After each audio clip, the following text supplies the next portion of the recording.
Hola, ¿qué tal, comunidad de filosofía y humor? Aquí, luego después de muchas cosas y mucho tiempo, por supuesto, estamos de vuelta con un nuevo podcast. Bueno, como algunos sabrán, quizás otros no, a fines de diciembre del año pasado nos hackearon la página de Instagram, así que lo perdimos todo. Estamos viendo cómo recuperarla si es que es posible y si no, comenzar una nueva página. Y en eso hemos estado básicamente, pero ahora ya queremos comenzar con todo nuevamente. Hola, yo también me aprovecho de saludar que estoy acá al lado. Un gusto, Camilo, quizás me conocen de otros podcasts. Bueno, y como comentaba la Cali, quizás eso después lo contemos realmente para cuando ustedes escuchen este podcast. Ya va a haber una cuenta de filosofía y humor activa en Instagram, donde contemos todo el Kawin, para los que quieren escuchar el Kawin, todo eso. Pero como adelantada la Cali, nos hackearon. Chisme se dice ahora, Kawin es, claro. es muy boomer. Kawin no es que Kawin es muy chileno. Sí, pero chisme, se habla de chisme. Chisme, bueno, no sé. Pero la cuestión es que se van a enterar un poco por Instagram. Quizás subamos una historia, porque, claro, explicarla cada vez que nos pregunten ya es como... La hemos explicado muchas veces.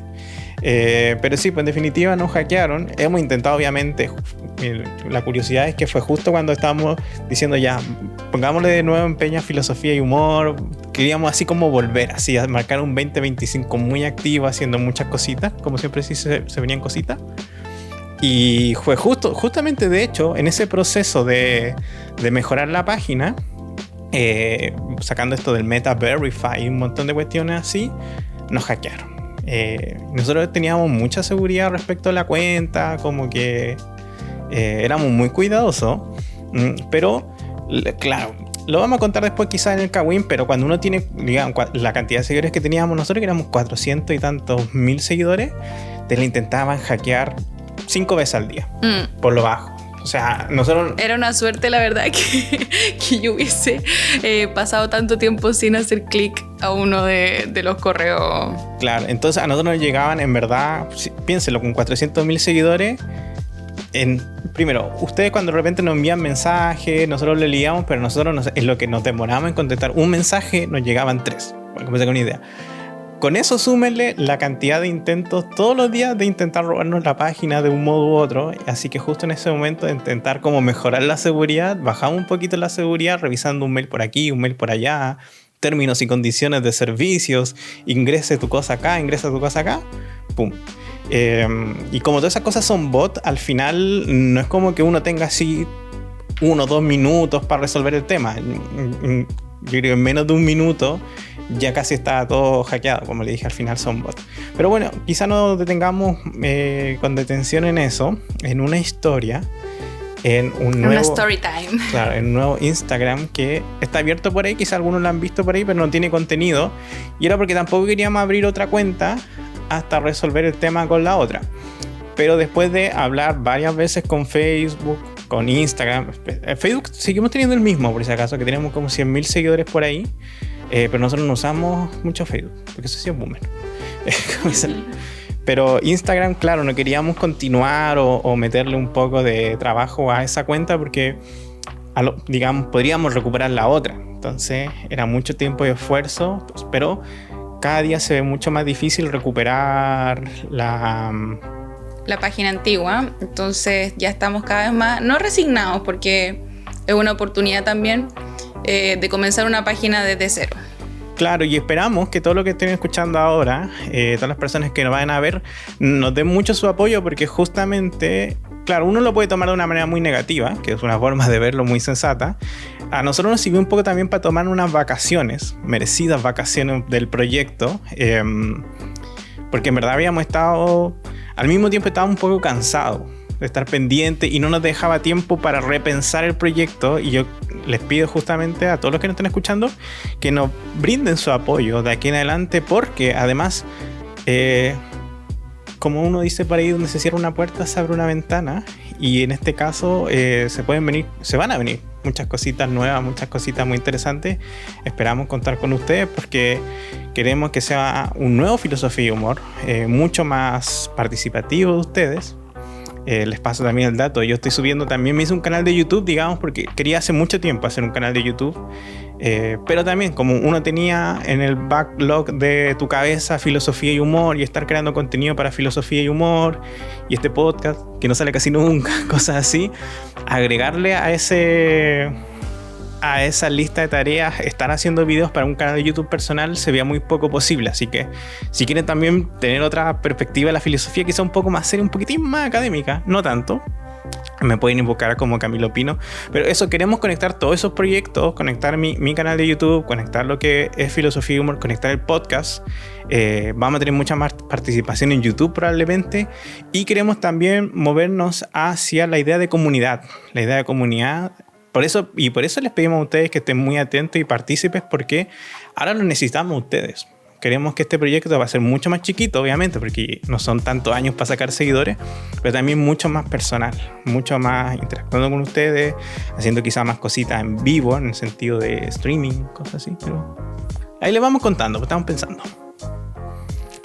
Bueno, también un recordatorio que nunca está de más para los interesados es que tenemos un libro que no tenemos acá.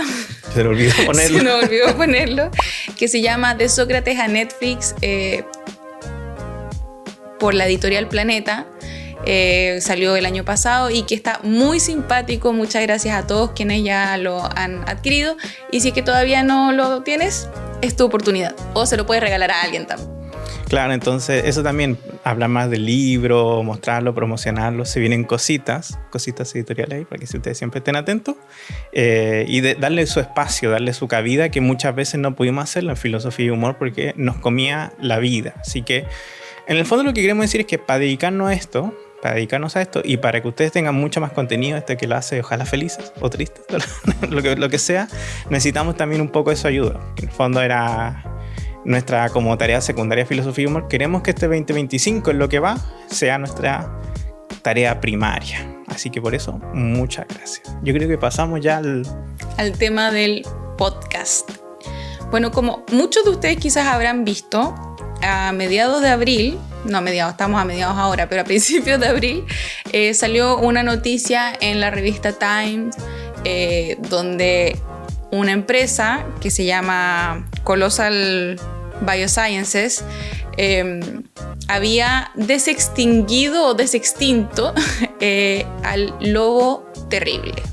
Esta empresa ya había causado noticia meses antes.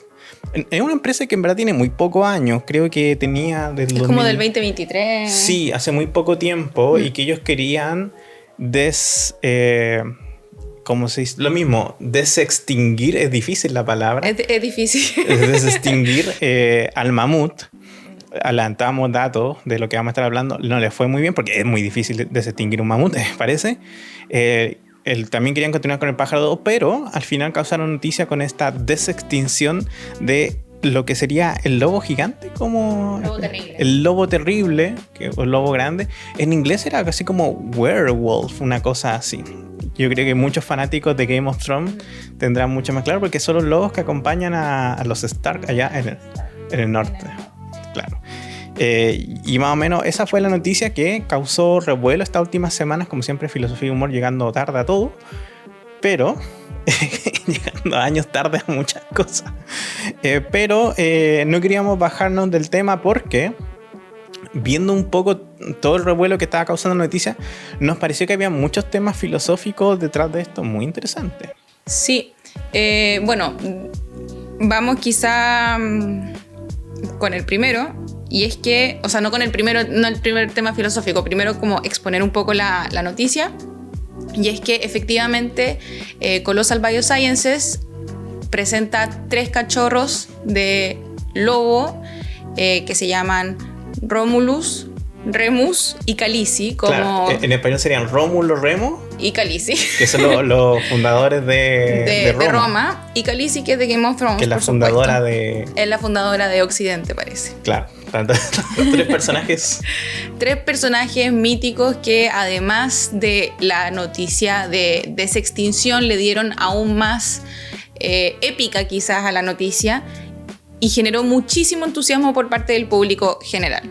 Podríamos decir que ese día la ciencia dio un paso, pero el marketing dio un salto. Dio un salto gigantesco. O sea, lo que les fue bien fueron los de marketing. Totalmente de acuerdo. Sin opacar los logros gigantescos que logró Colossal, que son evidentes, pero el problema es que siento que, y quizás esto es un poco la parte de la conclusión, o por la razón por la que estamos hoy día reunidos, lo mediático que fue, como la vendida que hicieron, fue tan grande que opacó un poco un logro científico que en sí era muy loable.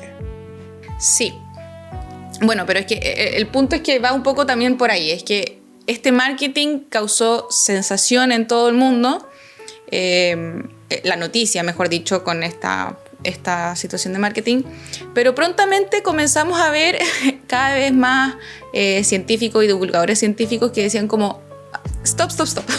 Hay que detenerse un segundo y analizar un poco esto, porque efectivamente parece que hay varios matices a la noticia de desextinguimos al lobo terrible. O sea, eran palabras bastante grandes. Claro. Hace un par de semanas antes de esta noticia, de hecho, estuve dando vuelta en TikTok y en todas esas redes, que son las redes, el tema de que se había encontrado estructuras debajo de las pirámides, todo eso, y fue muy viral.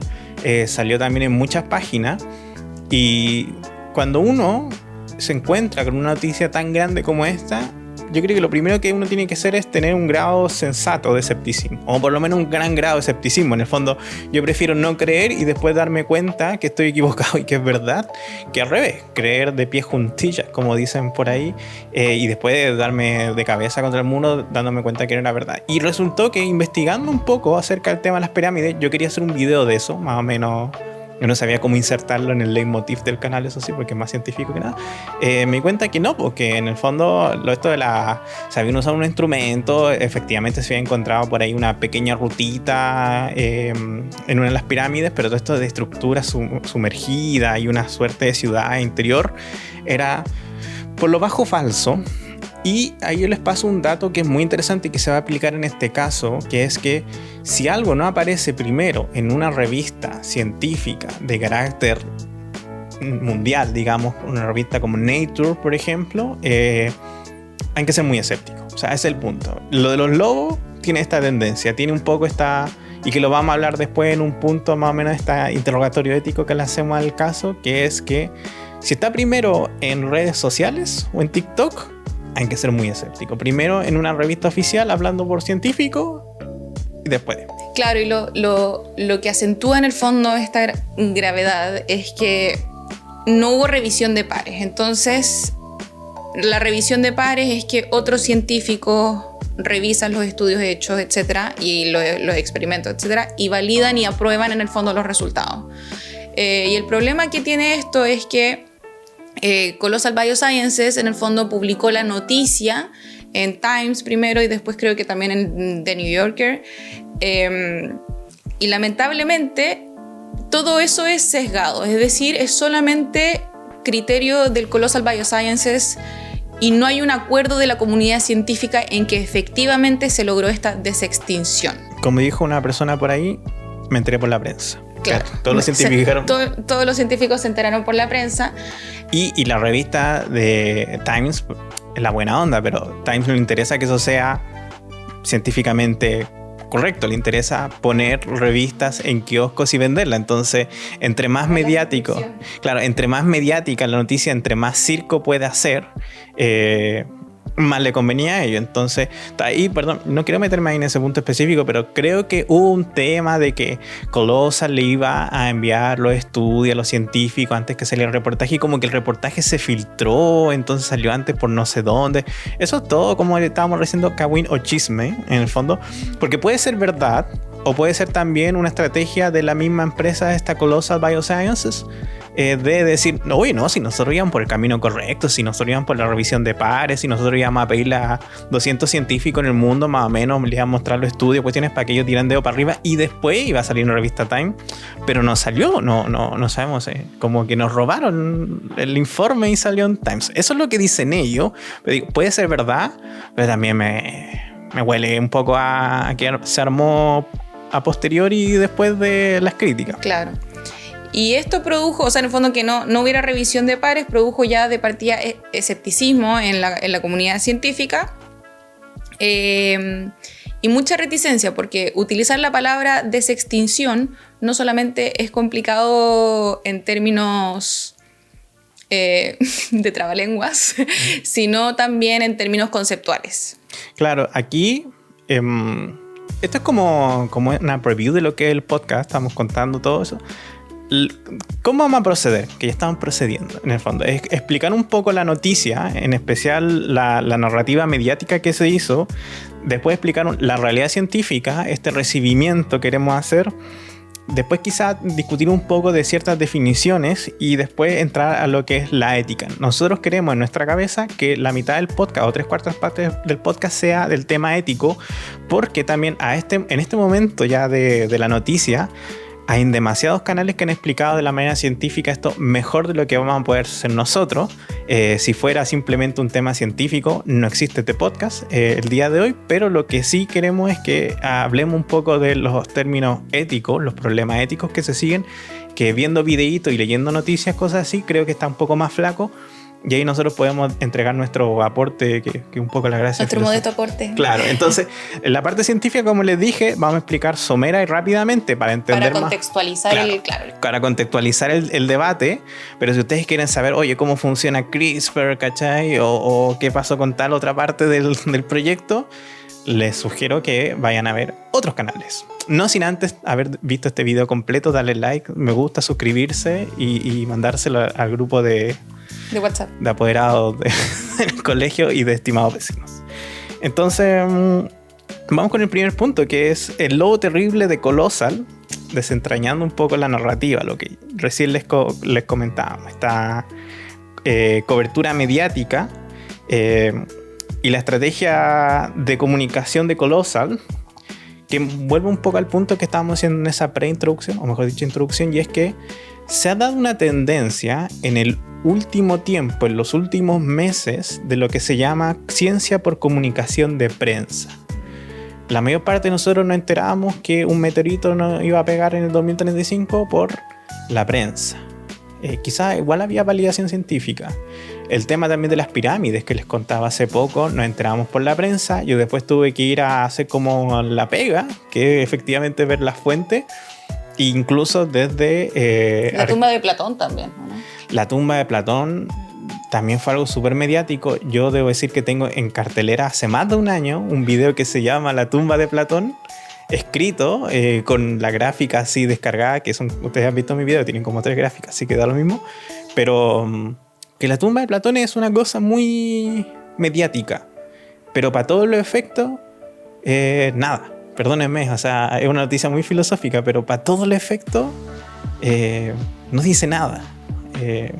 Entonces estamos en una vorágine de que se están mostrando muchas cosas científicas, se le están comunicando al mundo primero por la prensa antes de pasar por este visado científico de lo que debería ser específicamente lo que uno entiende como el método científico. Es decir que, claro, en este caso no es que el experimento sea replicable, pero sí que hayan personas con un criterio, que formen un quórum, que sean capaces de recibir la noticia con toda la parte técnica, los informes, las investigaciones, los resultados, y decir efectivamente esto es correcto. Y después, pum, eso debería pasar a los medios. Efectivamente, esto es cine. Bueno, y además que se usan estos titulares muy sensacionalistas. Por ejemplo, acá en este anuncio de desextinción de lo terrible se utiliza el término como científicamente sísmico, porque se desextingue una criatura de hace más de 10.000 años de antigüedad. Pero ¿qué tanto de cierto hay en eso?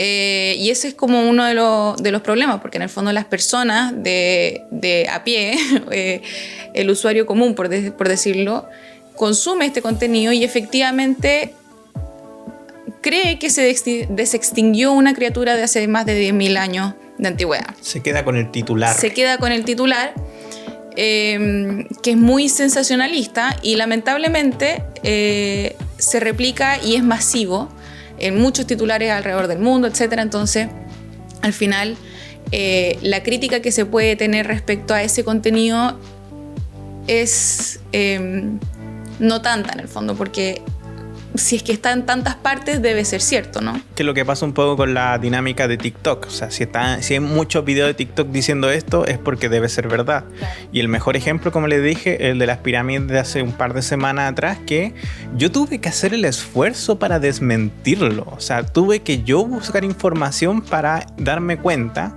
de que eso estaba errado. O sea, en el fondo me pareció una noticia tan brutal, como decía Carl Sagan, era como una afirmación tan grande que necesitaba evidencia igual de grande, y esa evidencia no está, porque al final eran como una suerte de ufólogos, pseudocientíficos. Primero, o sea, la primera red flag es que uno no puede ir a una pirámide a ponerse a hacer un estudio sin haber sacado unos documentos oficiales por parte de, digamos, Egipto, del Ministerio de Arqueología, que te van a tramitar durante 10 años para darte 5 minutos para tocar una pirámide. Entonces, digamos, por ahí fue mi primera red flag. Y también, si esto hubiera sido verdad, créanme que no lo hubiéramos visto en TikTok, lo hubiéramos visto en todas partes. Entonces, eso es un problema que se está dando. Y bueno, por supuesto que este problema se ve acrecentado por esta... Camilo tiene un video de su canal respecto del efecto Bambi, que yo creo que es un poco lo que ocurre acá. Porque son criaturas súper carismáticas. Mucha gente, si es que no la mayoría del mundo, vio la serie Game of Thrones. George R. Martin posó con los cachorros que eran súper tiernísimos, color blanquito, igual que en la serie, etc. Creo que él era inversionista del proyecto. Es cierto. Entonces todo esto causó aún más entusiasmo por parte del recibimiento de la noticia. Yo, perdónenme, acabo de hacer una combinación en mi cabeza muy poco afortunada, pero me pienso en los Pokémon fósil, y cuando uno ve los primeros Pokémon fósil de Kanto, primera generación, niños de los 90, los Pokémon fósil son feos, pues está el Kabutops y está el Omanite. ¿Se acuerdan que la narrativa en Pokémon era que uno llegaba a la ciudad donde está el gimnasio de Blaine, que es... la isla Ciruela? Puedo estar muy equivocado porque hace mucho tiempo, o sea, no tanto tiempo. Pero en el fondo también había un proceso de desextinción de los Pokémon fósil. ¿Y qué sale? Pues te sale un Omanite, te sale un Kabuto, y si queréis las evoluciones, que el Kabutops y el Omanite. Y Aerodactyl es carismático, Aerodactyl es bonito. Pero uno veía que en el fondo habían revivido unas cuestiones todas feas. Entonces, a lo que voy es que es mediático, y el efecto Bambi que recién comentaba la Cali, que efectivamente eso, porque claro, ¿qué animal se elige para distinguir un lobo precioso, todo eso? Siendo que hay decenas, si no miles o millones literalmente de animales. Ustedes han cachado todos esos temas de las extinciones que han habido en la historia de la Tierra. Entonces tenemos animales feos para elegir por montón, pero se elige un animal bonito. ¿Por qué? Porque tiene que ser portada del Times. Claro. Y bueno, en eso tenemos estos 3 puntos como iniciales, que son primero la cobertura mediática que tuvo esta desextinción, luego la estrategia de comunicación por parte de Colossal Biosciences, que es efectivamente primero dar el comunicado en la prensa, más que en estas revistas científicas por validación de pares, y la reacción pública, que efectivamente fue muy bien acogida, porque estábamos todos ilusionados en un principio con la desextinción. Pero prontamente vimos que estos científicos y divulgadores científicos también estaban más bien escépticos de la noticia, y poco a poco, por lo menos nosotros dos, comenzamos a caer en cuenta de las implicancias también éticas que tiene esta situación. Entonces pasamos como al punto de lo que nosotros nos pusimos a recopilar, algunas impresiones científicas acerca del asunto. Y la primera es la relación evolutiva, es decir que... es un debate respecto de qué es lo que tenemos.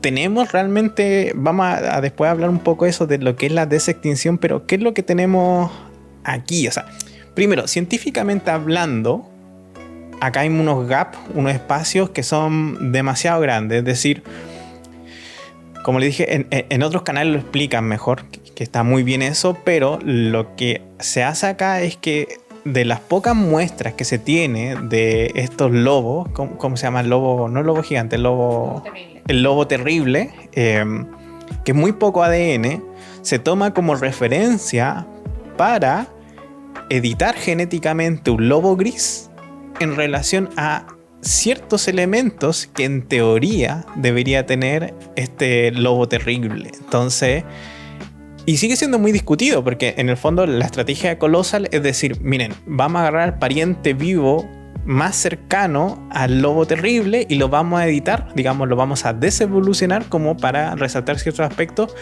que de un modo u otro nos recordarían a este lobo. Pero en el mundo científico no hay unanimidad respecto si, por ejemplo, el lobo terrible está más cercano al lobo gris o al perro en la actualidad que respecto, por ejemplo, los chacales. Claro, y respecto a esto tenemos, por ejemplo, siempre se creyó que efectivamente el lobo terrible era más cercano al lobo gris. Sin embargo, el 2021 en la revista Nature salió que ni siquiera eran de la misma familia.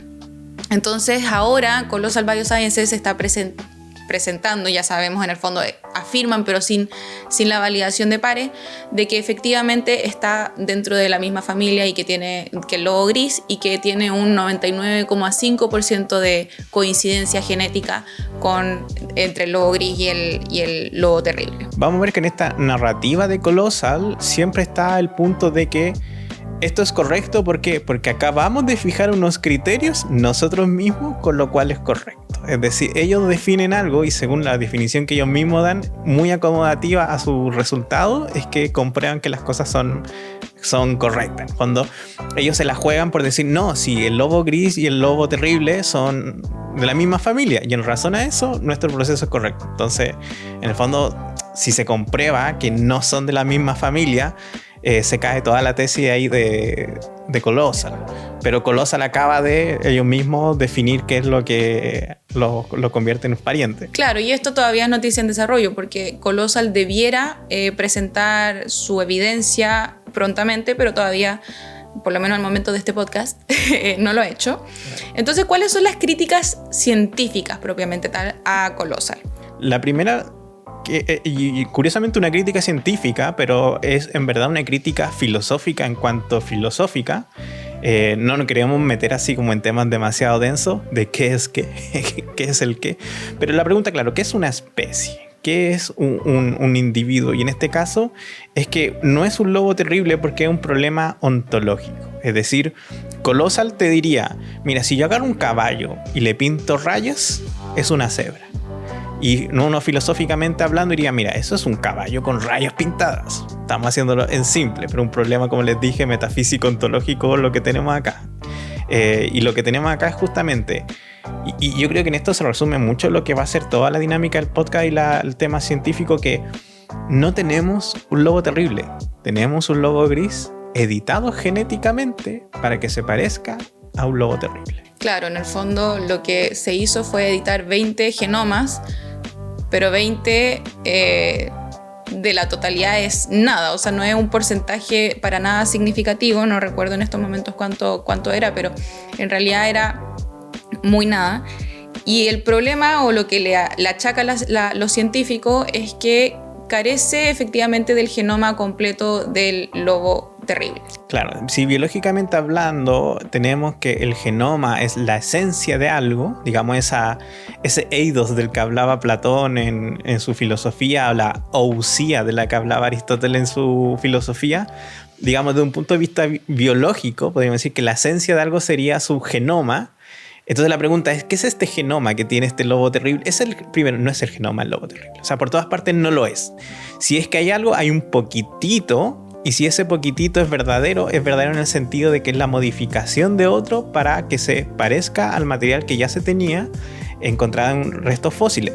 Pero si hablamos estrictamente de lo que es material genético de un lobo gris que ha sido editado en ciertos aspectos para que el resultado de lo que salga de esa cría se parezca a lo que en teoría creemos que sería un lobo terrible. Claro.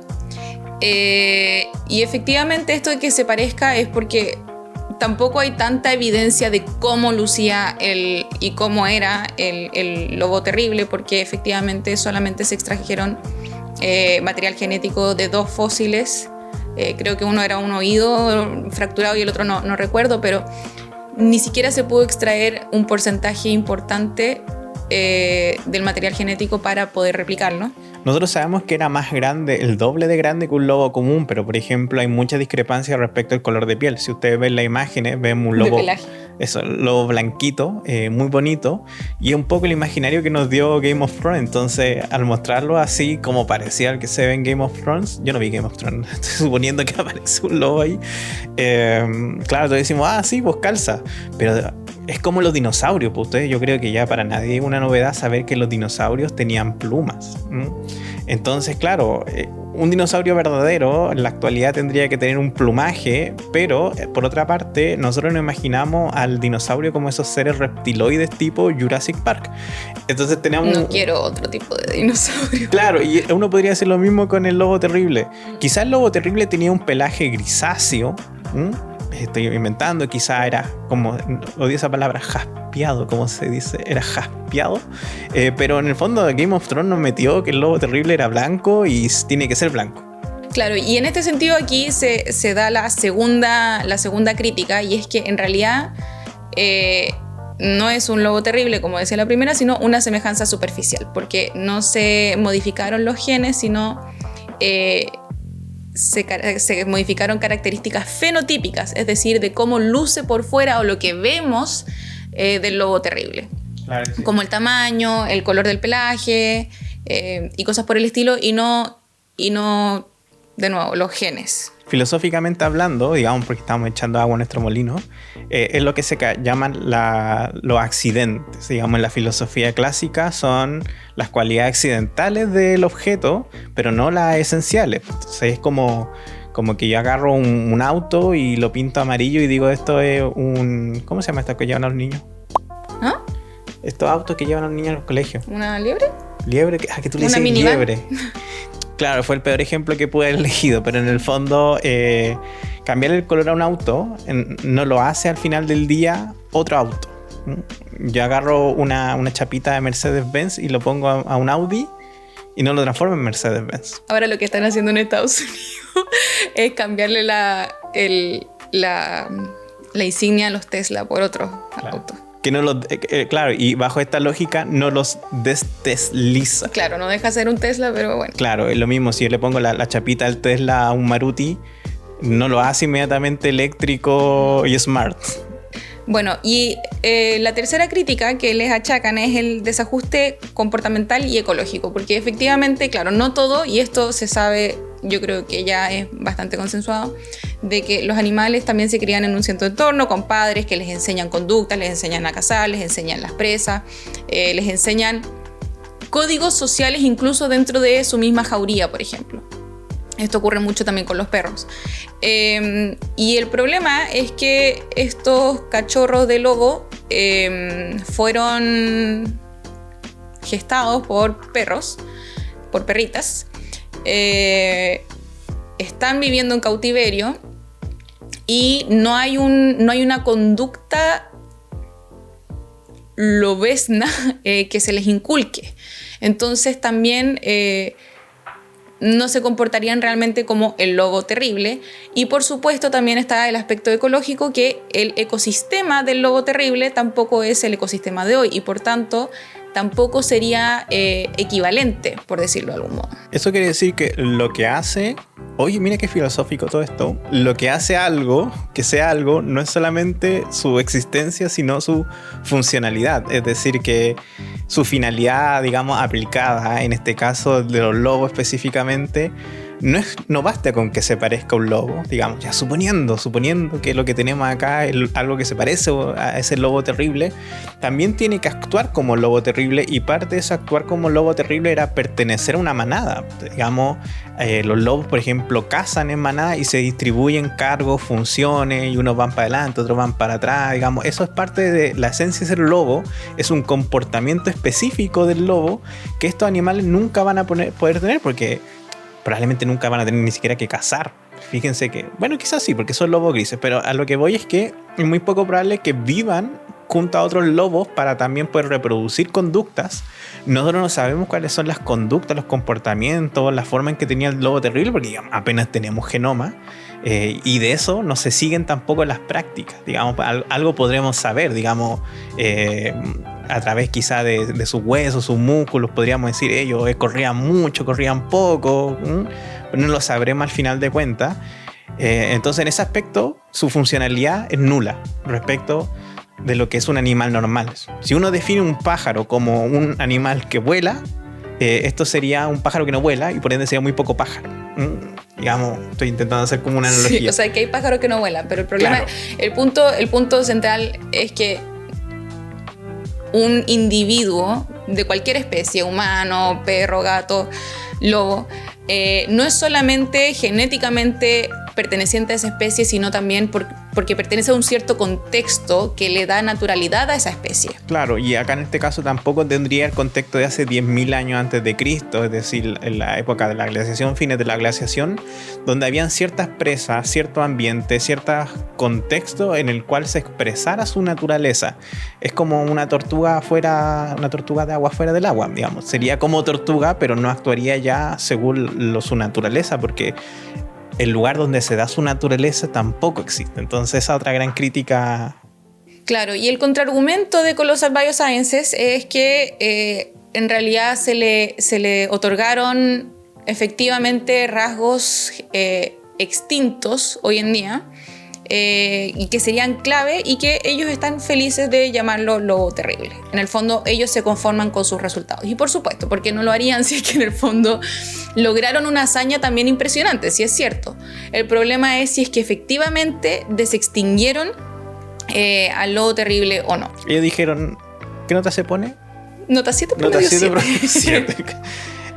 Así que todo bien para ellos. Según nuestra propia definición de lo que es un lobo terrible, esto es un lobo terrible. Eso más o menos que dijeron. Es como claro, cuando te piden que te autoevalúes. Claro, y acá, en resumidas cuentas, se pierde de vista, y es muy bueno recordarlo, esto nos introduce un poco a la bioética o una ética aplicada a los animales, que cada vez es más importante y que tiene más lugar en la reflexión filosófica y académica, que los animales no son solo animales, pues hay un contexto en el que sean y son seres súper complejos. O sea, se dan, así como Aristóteles dice que el ser humano es un animal político y que por ende necesita de otros seres humanos para ser ser humano, porque tiene que desarrollar lenguaje y tiene que desarrollar sociedad, y para que se desarrollen todos esos elementos, para que se dé esa virtud aristotélica, no sé qué, ese ser humano tiene que estar inscrito en un contexto de otros humanos viviendo en comunidad. Incluso Aristóteles va a decir, ojo, que el lugar donde se da la virtud humana, esta felicidad que es parte de la naturaleza humana, ni siquiera es la familia ni la aldea, va a decir que es la ciudad, que lo dice la política.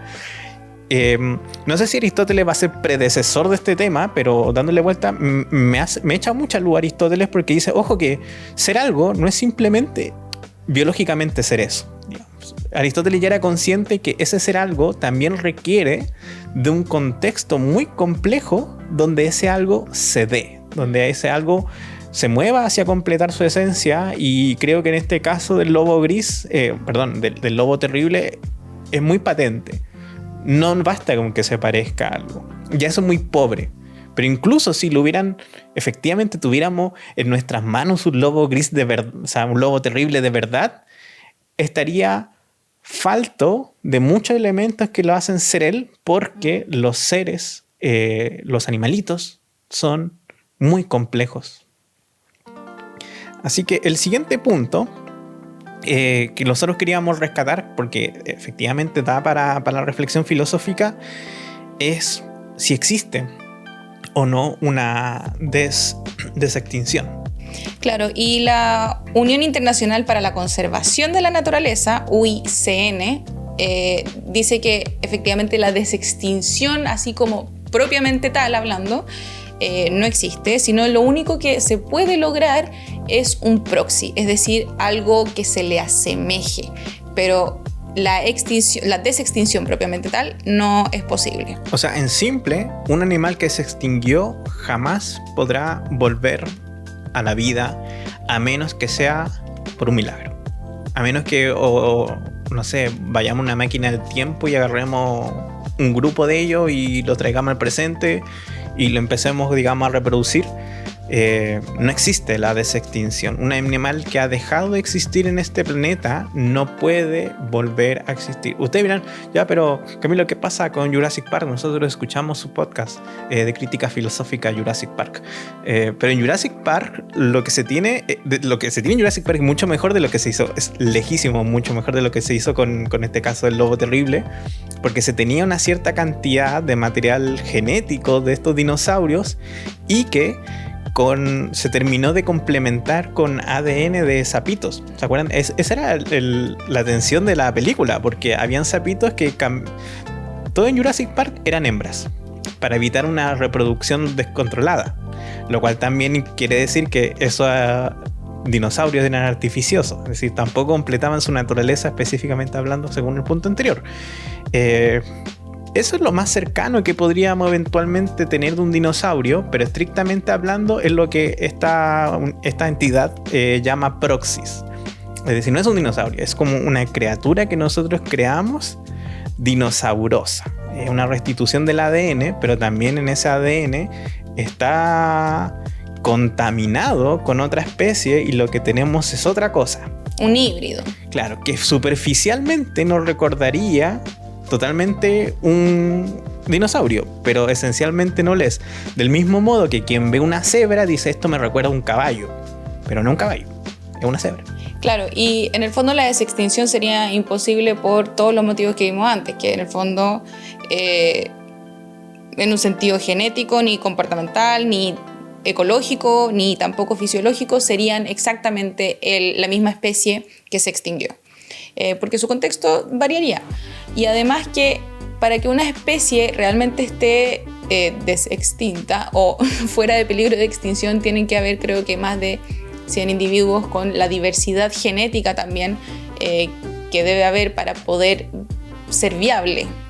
O sea, digamos, supongamos que esos lobos que tenemos son lobos terribles. De todas maneras están extintos. De todas maneras están extintos porque no se podrían cruzar entre ellos. E incluso si es que los clonaran, los clones son equivalentes genéticamente, entonces tampoco serían viables una reproducción masiva de esta especie. Claro, esto lo que pasa es que cuando una especie tiene menos de 100 o 1000, no recuerdo cuánto era específicamente, supongamos menos de 1000 individuos, ya se considera técnicamente extinta porque tiene menos variabilidad genética. Entonces, como tiene menos variabilidad genética, mañana llega un virus al cual, digamos, por temas de genética tiene menos resistencia y se va a llevar fácil 500 de esta especie. Entonces, una de las gracias para que las especies proliferen, digamos, de todo tipo, es que existan muchos individuos de ellas con diferentes variabilidades genéticas, de modo que cuando hayan plagas, cuando haya enfermedades, todo ese tipo de cosas, una parte de la población muera, con, digamos, esto es un poco lo que es Darwin, lo que es la evolución, la adaptación al medio, y los que tengan mejores genes se crucen entre ellos para que vayan siguientes generaciones, vayan apareciendo, que tengan más resistencia en este caso a enfermedades, virus, bacterias, todo eso. Digamos, si mañana aparece una especie de SARS-CoV que ataca justo a estos lobos y estos lobos no tienen las capacidades, los genes o las herramientas para defenderse, se mueren y se acabaron de todos modos. Y aunque tuviéramos 10 más, también se van a acabar, digamos, y tuviéramos 50 más, también se va a acabar, porque las especies igual necesitan un mínimo de variación genética para poder asegurar que van a poder seguir reproduciéndose y haciéndole frente a las vicisitudes también propias de la naturaleza. Claro.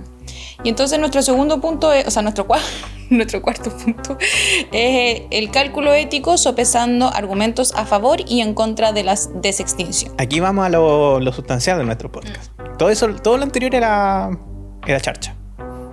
Todo lo que estuvimos hablando no importa tanto, porque ahora vamos a la parte filosófica, razón por que usted le dio reproducir a este video podcast. Argumentos a favor, y acá quiero que noten un patrón muy interesante, que hay argumentos, como los argumentos a favor en general se centran en el ser humano y los argumentos en contra se centran en un equilibrio ser humano-naturaleza. Nosotros vamos a decir primero el argumento a favor, después vamos a decir el argumento en contra, y probablemente entre argumento y argumento nosotros metamos la cuchara para decir esto quizá sí, esto quizá no, y tampoco optamos esta vez por decir, ya, vamos a analizarlo desde la ética kantiana, no cosas, sino vamos un poco así más o menos de combo y combo, como iban, como venían respecto de hacer el cálculo ético.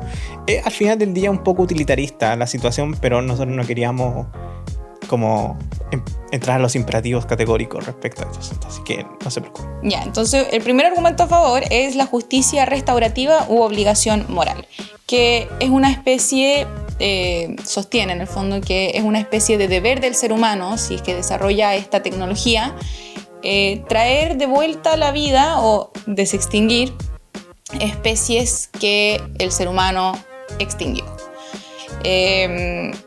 Es decir, nosotros a lo largo de la historia de la humanidad nos hemos comido varias cosas, varios animales, entonces estamos en una especie de obligación moral.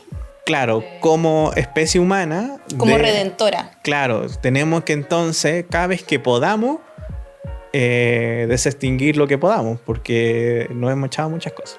Claro, el problema con este argumento en el caso de el lobo terrible es que el lobo terrible, como veíamos, vivió hace más de 10.000 años de antigüedad. Entonces, si es que hubo alguna influencia en su extinción por parte del ser humano, es porque tenían quizás las presas en común, o porque el ser humano quizás comió al lobo terrible en alguna instancia. Sin embargo, lo que se asocia, quizás creo yo, a este argumento es el calentamiento o el cambio climático que no teníamos y el aceleramiento de extinción de especies por parte del ser humano, y que no influye en este caso en particular. Lo que quiere decir es que efectivamente nosotros somos responsables de muchas especies, pero somos, por así decirlo, activamente responsables desde el calentamiento climático hacia adelante. Es decir, ahí sí que en verdad cometimos un error que podíamos no haber cometido, pero efectivamente cuando hace 10.000 años atrás le quitábamos la presa a esto, digamos, es lo que pasa, digamos, con un puma y un cóndor peleando por una presa o cosas así, digamos, está todavía dentro del marco de lo que se puede dar en el mundo natural, de la lucha por la sobrevivencia, pero no había, digamos, lo que ha pasado los últimos años, que estamos contaminando mares y estamos matando especies. Es decir, el argumento es débil, porque si tu argumento, digamos, es que nosotros hemos acabado con muchas especies y por ende tenemos que revivir al lobo terrible, la respuesta es que al lobo terrible como que no lo matamos.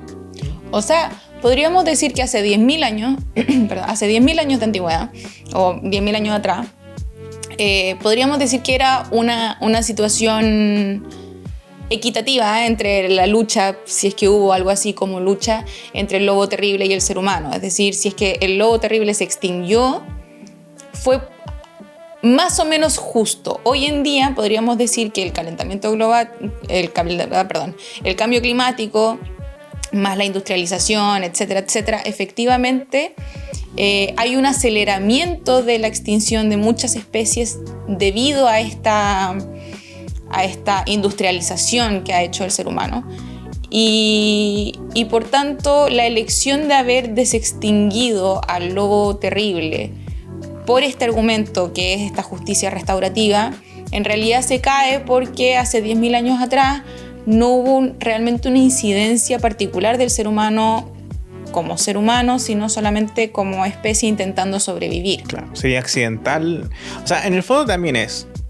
Tu tesis es: hay que revivir animales que hemos estado matando porque nosotros matamos animales. Ok, pero es que hay otros animales de los cuales nosotros tenemos el pájaro dodo, que también vamos a hablar, pero digamos, eso sí lo matamos y lo matamos hace poco. Digamos, hay muchas cosas que muchas especies que se extinguieron el siglo pasado y que haría más sentido bajo este argumento desextinguirlas que el lobo terrible. Claro, en el fondo lo que queremos decir con esto, el argumento es débil.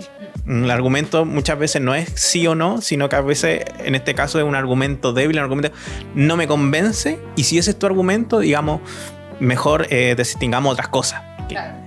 El segundo argumento a favor de la desextinción, como hemos hablado, es la conservación y mejora de la biodiversidad. Es decir, si nosotros desextinguimos cosas y una vez desextinguida la echamos por ahí a que corran por los campos, va a dar mucha más biodiversidad al mundo, va a tener más, digamos, tiene un nombre específico, no lo quiero decir porque se me acaba, pero más o menos este gran esquema de las cosas en la naturaleza vamos a tener, por ejemplo, otros depredadores que van a estar acabando con ciertos animales que son muchos y a la vez quizás sirvan de comida a otro tipo de especies.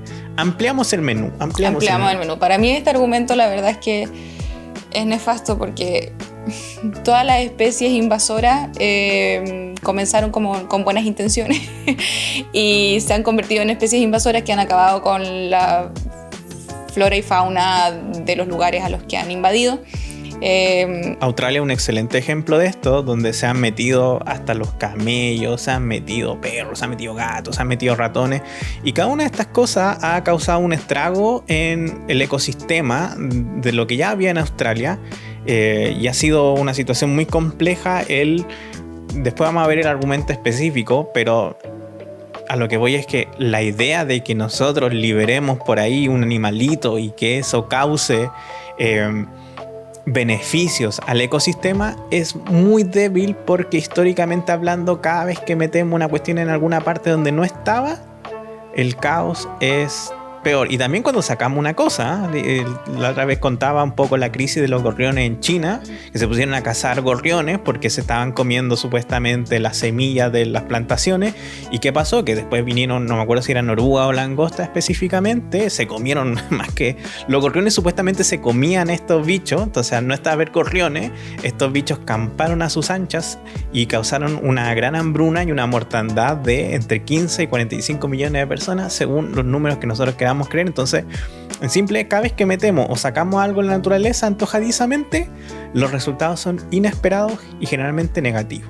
Pero un aspecto a favor de este argumento es que efectivamente con esta tecnología desarrollada se podría mejorar la diversidad genética dentro de especies cuello de botella. En el fondo, estas especies que están quedando muy pocos individuos y que prontamente entrarían en la categoría de extinto, eventualmente podría generarse suficiente diversidad genética para que dejaran de estar en peligro de extinción. Claro. El problema con esto es que el lobo terrible no es eso. No es eso, y los recursos no se están usando para eso, sino para desextinguir, entre comillas, a especies como el lobo terrible de hace 10.000 años atrás, en vez de, por ejemplo, aumentar la diversidad genética del lobo rojo, que efectivamente está entrando como en estos números más peligrosos. ¿Qué se está haciendo? O sea, vamos a hablar después de eso, pero efectivamente se están clonando animales que tienen poca, digamos, población para poder resolver este tema, y las está haciendo Colossal. Si en serio, a mí lo que me pasa con esta noticia, la que me da como rabia al final del día, es que lo que están haciendo Colossal es increíble, el avance científico es increíble y los aportes que están haciendo en otra área increíble, pero acá el departamento de marketing agarró vuelo, como si se agarró mucho vuelo y se le castigó, y por ende se castiga para atrás. Miren, perdonen la contingencia, pero esto es lo que pasó con la Nintendo Switch 2 ahora, que nos mostraron el live stream, hoy Nintendo Switch 2 y que el Mario Kart World 9, y estábamos todos felices, todos así como con el hype, toda la cuestión, todos felices. De repente vamos a ver las noticias, nos metemos a la página web y los juegos cuestan $90. ¿Y qué pasó? Que todo lo que se mostró entonces en el Nintendo Direct queda opacado con una mala noticia tan grande. Pasa un poco esta situación, que lo que está haciendo Colossal es fenomenal, pero el problema es que se fueron, digamos, se arrancaron con los enanos pa'l monte. Claro, eso es cuando uno está loco, pero se fueron, digamos, en la bola, como si saca, se fueron en la bola con la parte mediática y ya no les compramos. Otro argumento a favor sería la restauración y función de ecosistemas, que en el fondo implicaría que revivir ciertas especies, especialmente aquellas consideradas clave, podría restaurar funciones ecológicas que ya están perdidas. Aquí, perdóname, el ejemplo es el mamut, que supuestamente también o la paloma migratoria. Claro, que el mamut, al comer cositas por acá, después hace su caquita por allá, entonces como que una máquina gigante plantadora de árboles naturales en la tundra, y que al desaparecer el mamut, también a los árboles les cuesta mucho más diseminar sus semillas, y empieza a crear justamente se empieza la flora a decaer en el lugar donde el mamut vivía. Claro, y el problema con este argumento es que, como ustedes ya podrán imaginar, el ecosistema del mamut, o en el que el mamut habitó, es radicalmente diferente al ecosistema de hoy en día, y probablemente no funcionaría del mismo modo hoy en día como funcionaba en su momento. Que le pasa un poco al oso polar, a medida que el casquete polar se va reduciendo por el tema del cambio climático, el lobo polar, que era blanco, para mimetizarse con el hielo, ya tiene menos hielo, entonces es mucho más fácil divisar a un oso polar, y por ende le está costando mucho más cazar, y todos los estudios nos dicen que a mediano plazo el lobo cafecito va a ocupar su lugar y el lobo polar va a desaparecer porque no hay más hielo. Digamos que si hoy día vamos y liberamos una camada de lobos terribles en un lugar específico del norte de Europa, el norte de América, es mucho más probable que le cueste cazar presas, porque el contexto de la era del hielo donde él se desarrolló y cazó ya no es el mismo, ya no hay tanto hielo, entonces no, el ecosistema que supuestamente se va a recuperar con su entrada ya no tiene lugar para él. No es como tú decías una vez, como ser... Está descontextualizado. Claro, como ser abuelita a los 90 años, 80 años, y un día te llegan las redes sociales y el TikTok y no es tu mundo. No es tu mundo ya. Qué pena. El otro punto a favor es el avance científico y el conocimiento, que en el fondo... Estos avances impulsan campos como la genómica, la genética, y también tecnologías reproductivas que quizás nunca antes habían sido vistas. Así que al final de cuentas haciendo este tipo de experimentos, vamos logrando avances, vamos logrando este tipo de cosas que, digamos, a priori sí, pero no sé si... Es que pasa eso porque hay más show, más que nada. Yo encuentro que hay más show. O sea, efectivamente, los avances científicos y lo que está logrando en estos momentos Colossal es increíble, pero creo que el modo, esto de traer al lobo terrible, cosas así, opaca mucho y parece que en el fondo es más un show mediático que el progreso científico en cuanto tal. Además que el progreso científico, por lo menos mi opinión, es un poco la de profesor de matemáticas, se me olvidó el nombre del actor en Jurassic Park, que es básicamente no porque puedes significa que debes hacerlo. Jeff Goldblum, eso. Y bueno, más adelante vamos a ver también argumentos y desarrollar un poco más ese tema. Y también el último argumento a favor es el valor educativo e inspirador, que efectivamente traer de vuelta de la extinción a especies puede generar asombro, maravilla, un renovado interés por la naturaleza y también por la conservación de la naturaleza. Es decir, a medida que logramos estos avances, más gente va a querer meterse. Es como lo que pasó con Jurassic Park cuando se hizo la película Jurassic Park. ¿Cuánta gente se habrá matriculado en paleontología? No sé. Claro, pero de repente hay películas, hay elementos culturales que desarrollan, digamos, una afinidad de muchas personas por todo eso. Mucha gente que estudió, no sé, astronomía después de ver Orbs, o va a estudiar después de ver Orbs, el anime, o cosas por el estilo. Mucha gente que estudia filosofía al día de hoy en la universidad después de escuchar los podcasts de filosofía y humor. Pero después, claro, de ver lo que pasó con el lobo terrible, todo eso, mucha gente que se va a meter en biología porque va a querer resucitar a su dinosaurio favorito y eso eventualmente trae muchos beneficios para la humanidad. Ojo que es interesante porque la clonación, por ejemplo, de mascota es un negocio muy popular hoy en día. O sea, es algo que se hace continuamente. No sé muy bien cómo funciona, pero sé que se hace. Argumentos en contra de esta desextinción. Primero, preocupaciones por el bienestar animal. Tenemos que recordar que los individuos creados son... y yo creo que, esto se ve en dos aspectos. Primero, en las madres subrogadas.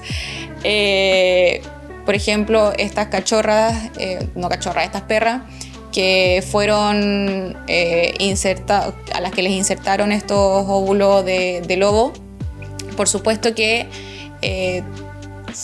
parieron por cesárea porque los lobos eran de gran tamaño y no son inherentes ni compatibles necesariamente con el cuerpo de la perra o de las perras. Pero esto es un caso más complejo en el caso del mamut, por ejemplo, donde tendrían que verse con elefantes y quizás, de nuevo, el efecto Bambi, la gente,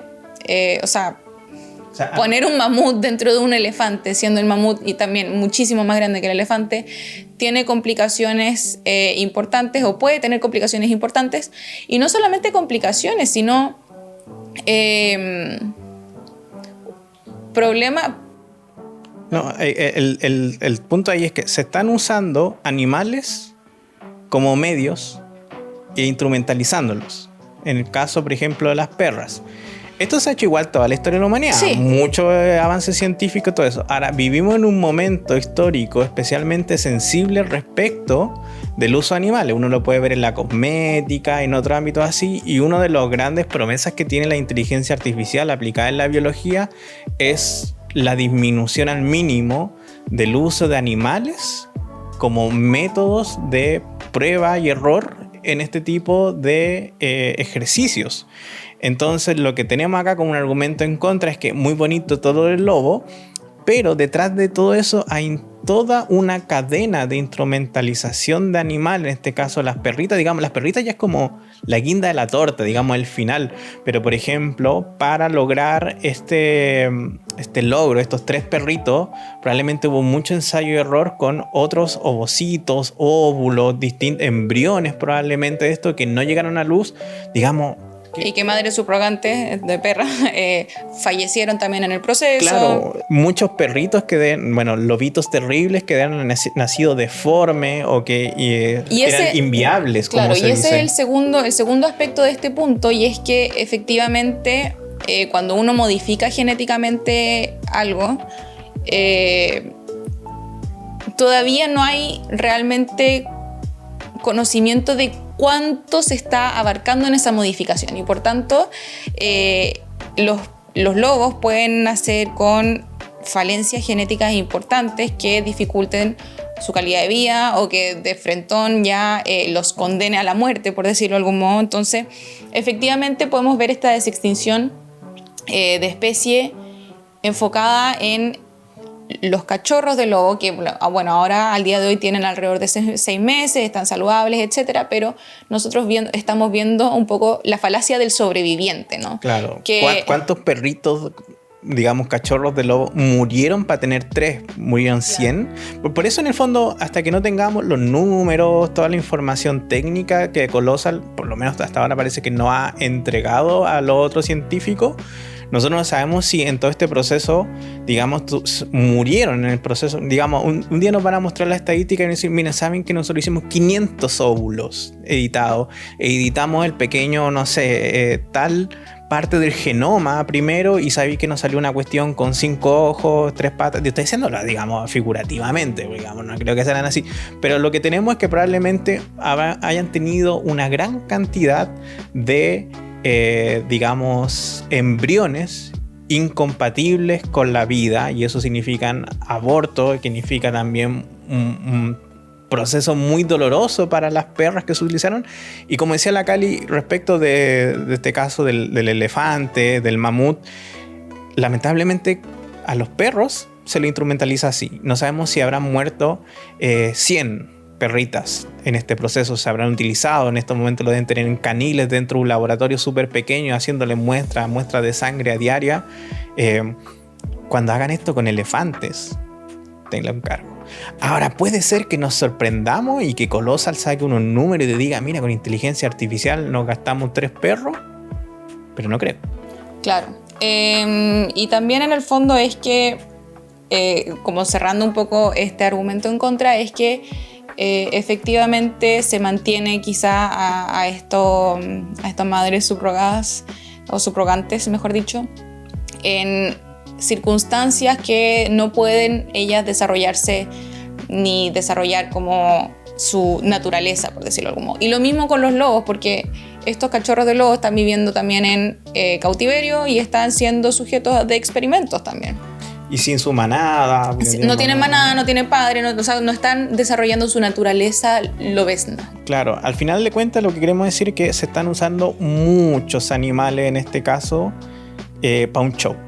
Debo decirlo así, que fue show. Porque el show del lobito, porque el lobito es lindo.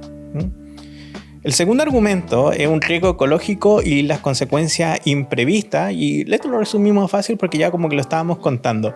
Cuando uno hace, vamos a decir de nuevo Jurassic Park, porque todos hablan de Jurassic Park cuando hablamos de esto, pero Jurassic Park es el mejor ejemplo de lo que ocurrió. Oye, vamos a hacer un parque, mira, con esta lagartija grande, cuestiones así. Perdón, sauropo, después no me pongan en los comentarios. Acuérdense que esto es filosofía y humor, entonces yo agarro un poco las cosas para el chiste. Pero ¿qué pasó? La vía se abre paso, que los dinosaurios se escaparon, se comieron de aquí por allá, todo eso. Y lo que pasa en Jurassic Park es que nosotros rara vez somos capaces de predecir qué va a pasar con estas cosas. Entonces no sabemos qué va a pasar al final con el lobo. No, supongamos que quieren hacer este plan de reintroducirlo en un ecosistema. No sabemos si le va a quitar las presas a otro animal, que va a llevar efectivamente a una extinción de otro animal, y así sucesivamente. En estos temas de biología, curiosamente, o mejor dicho, es bueno recordarlo, cuando uno no está seguro de algo, lo mejor es no proceder. Digamos, no es como digamos en otras áreas probablemente en que uno tenga una capacidad de, digamos, acción. Estoy inventando, en economía quizá de repente es mejor tomar ciertos riesgos para obtener ciertos beneficios. En biología, si no tenemos una claridad respecto de los beneficios y una seguridad relativamente radical de los resultados, lo mejor no proceder porque las consecuencias son negativas. Cada vez nosotros somos más inteligentes y sabemos más cosas, todo eso, pero digamos día a día vemos las consecuencias de haber introducido ciertas especies en un lugar y que ahora son plagas. El siguiente argumento en contra es el argumento que en lo personal yo le llamo el Blue Origin. Blue Origins, no sé si es en mayúscula, o sea, con eso sin ese al final. Y es la asignación de recursos y costos de oportunidad. Así como se envió a un grupo de mujeres por 11 minutos a la luna emitiendo emisiones de carbono que podrían, no sé, ser un año más en la Tierra y con infinidad de recursos que podrían haberse distribuido para mejores cosas, mi opinión personal, es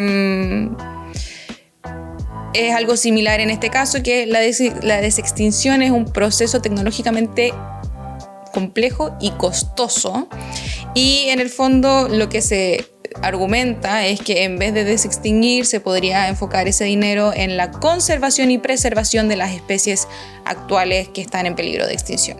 Esos lobos salieron una cantidad de plata que con la mitad de esas plata, digamos, salvamos a el lagartito Juancho de los lagos de no sé dónde. En el fondo es un poco...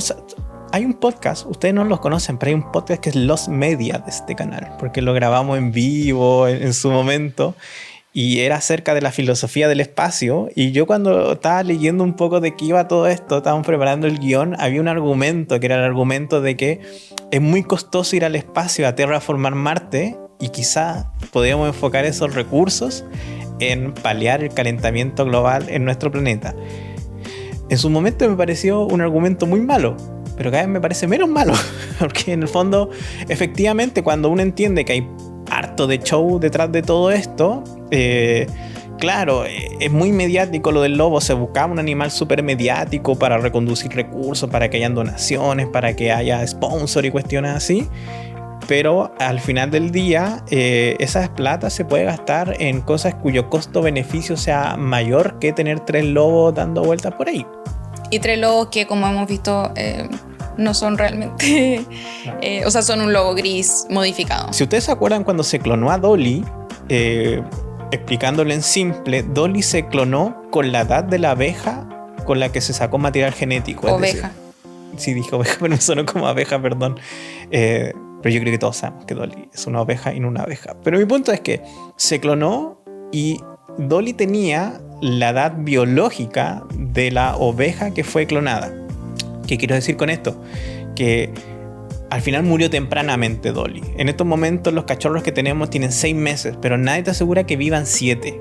nadie te asegura que vivan un año. Quizá tienen ciertas afecciones congénitas que las vamos a descubrir en el camino, digamos. Por eso, digamos, ahora se reveló la noticia de que estaban los lobos terribles, pero digamos, esto pudo haberse revelado hace 3-4 meses atrás.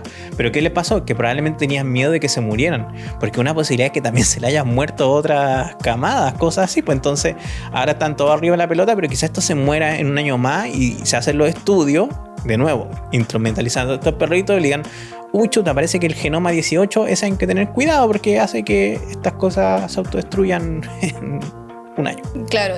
Otro argumento en contra es el riesgo moral, que bueno, es un argumento también valórico que en el fondo dice que si es que podemos efectivamente desextinguir especies, en realidad no nos vamos a preocupar tanto de la actualidad o de las especies que están en peligro de extinción, porque siempre vamos a poder desextinguirlas en un futuro. Por ejemplo, un ejemplo concreto para que ustedes vean esto, desde que empezaron a avanzar las políticas en el ámbito de, por ejemplo, salud sexual, es decir, cuando la gente dejó de morir por SIDA y empezaron a haber más cuidados paliativos respecto a las personas que tenían VIH o toda esta enfermedad, aumentó también la transmisibilidad, porque esto se llama efecto de relajación. Es decir, cuando, por ejemplo, en el caso del COVID, por poner otro ejemplo, cuando la gente se demostró que no moría tanto y que te enfermaba y lo pasabas súper mal, pero te recuperabas, la gente empezó a dejar de tenerle miedo, empezaron a juntarse más, empezaron a salir más, etc. Entonces, cuando tú le entregas a la ciudadanía una noticia de relájense respecto de esto, rápidamente bajan los cuidados y rápidamente aumentan los contagios. En este caso pasaría lo mismo. Oye, ¿qué mensaje le estamos entregando a la población? Es que da lo mismo el animal que se muera, lo podemos fotocopiar. Entonces, digamos, a usted le gustaba el panda, pero ¿para qué cuidar el panda? Si podemos hacer más, podemos hacer más, imprimir más pandas. Entonces, en vez de cuidar los pandas actuales, y que sería también cuidar los bosques, su hábitat y todo lo que implica una especie, le da lo mismo. Si hay un laboratorio ahí, sáquele sangre a ese panda y imprímase 2. Claro, y esto está relacionado con el siguiente argumento en contra, que es el hibris, en el fondo como jugar a ser Dios un poco, que alude a la arrogancia humana de conquista de la naturaleza. Esto merece un podcast en sí. De nuevo, cuando estábamos preparando este podcast, como que este argumento me sonó el más flaco de todos, y ahora yo digo, este es el mejor argumento de todos, para que vean cómo cambia mi opinión. Hibris es una palabra griega que significa efectivamente arrogancia humana. Voy a explicarlo así en simple nomás, porque merece un video en mi canal, así que vayan a suscribirse para allá. Pero en la mitología griega, el hibris era, por ejemplo, cuando Prometeo le roba el fuego a los dioses para entregárselo a los humanos. Y esto es porque en la mitología griega, y uno también podría aplicarlo al cristianismo, el mundo tiene un cierto orden. Y cuando tú desafías ese orden, esa arrogancia, siempre las consecuencias son negativas. En el caso de la mitología griega, te castigaban, por ejemplo, con el infierno. Estoy pensando siempre estos personajes que querían ser como dioses, por ejemplo Sísifo, que se dice así, que quería esa inmortalidad, que es lo propio de un dios, al final es castigado con esta piedra. Y así vamos a ver que en la mitología griega, cuando tú te escapas de tu lugar, te escapas de tu destino, como en el caso de Edipo, las consecuencias son negativas para ti, para tu especie, tu raza, tu persona, lo que queráis. De ahí viene un poco el concepto de hibris y el reconocerse humilde respecto del lugar que tenemos los seres humanos en el mundo. Ahora, habría que aplicar este concepto, y yo creo que está aplicado un poco a una sociedad post-religiosa, por decirlo así, digamos post-mitológica, y reconocer que quizá, claro, el mundo no tiene ese orden natural del que se veía envuelto, digamos, la teología medieval y el mundo digamos clásico, antiguo, helénico, pero sí reconocer que nuestra arrogancia respecto del control del mundo nos ha llevado a donde estamos. Digamos, no tenemos que tener un castigo de los dioses propiamente tal para ser castigados por lo que con los cambios que hacemos nosotros en la naturaleza. Es decir, cambio climático. Claro, la intervención que nosotros hacemos en la naturaleza nos ha castigado y nos castiga el día de hoy. Y ojo, no es porque allí hay dioses o un dios que te apunta con el dedo y te tira un rayo, sino es porque la falta de reconocimiento de nuestros límites, o lo que sería la otra cara de la moneda, la soberbia de nuestra acción en el mundo, nos trae consecuencias negativas. Y acá cabría preguntarse, en el fondo, si es que efectivamente hay un interés en la preservación y conservación de las especies, o en realidad se trata de un tanteo de los límites del ser humano y la ambición del ser humano, la ambición que hay detrás de esos tanteos. Una choreza. Una choreza, en el fondo, para ver hasta dónde se puede llegar, más que la intención genuina de conservar y preservar estas especies. Claro, esta híbris sería, por ejemplo, empezamos con esto, después clonamos una cosita por acá y modificamos una cosita por allá, y después tenemos que, mira, se puede hacer en humano, y lo hacemos con humano, y después, oye, ¿verdad que estábamos clonando gente? ¿Por qué no tenemos esclavos, cachai? Digamos, en el fondo, como decía anteriormente, es como con los pandas, usted aprieta el botón en la impresora de cosas y tenemos humanos y de repente nosotros somos los humanos clonados. Bueno, eso es Mickey 17. Sí, estaba pensando que alguna vez vi no vi, pero algo me suena como las granjas de embriones para tener las células madre. Esa es la película, La Isla creo que se llama. No me acuerdo. Pero digamos, es el plot de como 18 películas. Sí, así como, que tampoco... como el origen de toda distopía. Claro, entonces si se fijan, en el año 3025, digamos, para hacer el paralelo, alguien miraba para atrás y dijeron, no debimos haber desextinguido a ese lobo. Y ahora somos 18 clones en estado de esclavitud. ¿Por qué? Porque unos científicos encontraron choro esto de empezar a editar genéticamente unas cosas. Entonces es un poco el argumento de la hibris o la antinaturalidad o jugar a ser Dios. Y también, el siguiente argumento es un poco lo que mencionaba yo antes, que son desafíos prácticos y viabilidad, que en el fondo, independientemente que se desextingan una especie mediante 3 individuos, en realidad persisten importantes obstáculos técnicos, como la dificultad de generar una biodiversidad genética suficiente para que efectivamente esta especie esté desextinta y sea viable en el mundo. Básicamente es como cuando uno se compra un computador Mac y después te das cuenta que tenés que comprarte una entrada Thunderbolt y tenés que meterle más plata, y después el repuesto no sé cuánto, y después tenés que pagar por los programas porque es un Mac. Y entonces, bueno, se nota que no me gusta mucho Mac, pero mi punto es que, claro, tenemos unos perritos bonitos ya, pero ahora hay que hacerle camada, ahora tenés que ponerle un contexto, ahora se te va a enfermar esta cuestión. En el fondo es que la supervivencia de estas especies desextintas a largo plazo en realidad es cuestionable, y bajo ese bajo ese supuesto es que en realidad, ¿para qué? Si es que no van a desextinguirse realmente, sino que, no son viables. Claro, y van a tener que ahora hacer como otros 100 para que se puedan reproducir, por lo menos entre ellos, se van a morir la mitad. Y de nuevo, ni siquiera es un lobo terrible, son lobos grises editados genéticamente. Y luego están también las objeciones filosóficas conceptuales, y es que realmente lo que tenemos acá es un organismo resucitado que si es que es efectivamente la misma especie o no, y que nosotros, como ya vimos, descartamos que sea la misma especie. Filosóficamente hablando, como dije, yo creo que es mula. No solo mula en el sentido chileno, pero es una edición de un lobo gris genéticamente alterada, digamos. Es parte de lo que hacemos nosotros los humanos, que agarramos un animalito y vamos eligiendo ciertas cosas que nos gustan para obtener una especie totalmente nueva. Pero de ahí decir que este es un lobo terrible es poco probable. Claro, y eso nos lleva también como al último punto en esta sección, y es que es la integridad científica, y en el fondo cuán íntegro, valga la redundancia, es Colossal Biosciences, en el sentido es que no han sido tampoco honestos científicamente, no ha habido evaluación de pares, tampoco han liberado los estudios, sino que solamente editaron y de nuevo hicieron este enorme logro de edición genética a rasgos que estaban extintos, qué sé yo, pero no ha habido transparencia en su desarrollo.